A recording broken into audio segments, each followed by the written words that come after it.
Hello, my name is Katie Vermeeren, and this is my podcast episode reviewing and sharing my thoughts on the article by Laurie Ann Doloff, To Honor and Inform, Addressing Cultural Humility and Intercultural Music Teacher Education in Canada.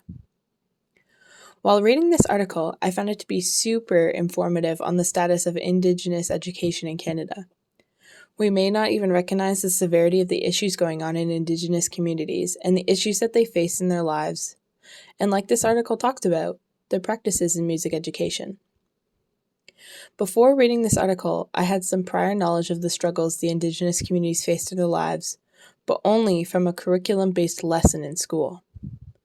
I am not going to say that I can relate or even know or comprehend the obstacles that they face every single day. I liked this article in particular because it spent some time in discovering the differences between appropriating Indigenous music and celebrating Indigenous music as an outsider to the community. I am not Indigenous, but would still like to listen to the music that is created by these communities, so it was very helpful to see some of the ways I can do this respectfully. I believe strongly that a bond is needed to reconcile with the survivors of residential school and cultural genocide. I don't think that this area of reconciliation will ever fully mean that the bond in Canada will be a relationship full of puppies and rainbows, but I do hope that one day we will be at peace.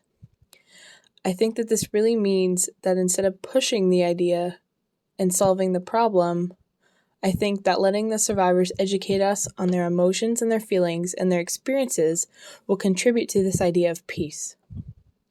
It is then that we can acknowledge these things and practice the reverence that is needed to just listen. With music education, I think that it is important to notate the differences between cultural appropriation and celebration as mentioned in the article.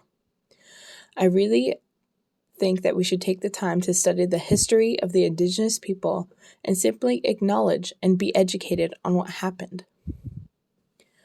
While teaching music, it is important to be open in communication and the history of the music you're teaching as well as the current events happening in that area. To acknowledge means to also take responsibility for the education of the history of the music and the people whom it originated from.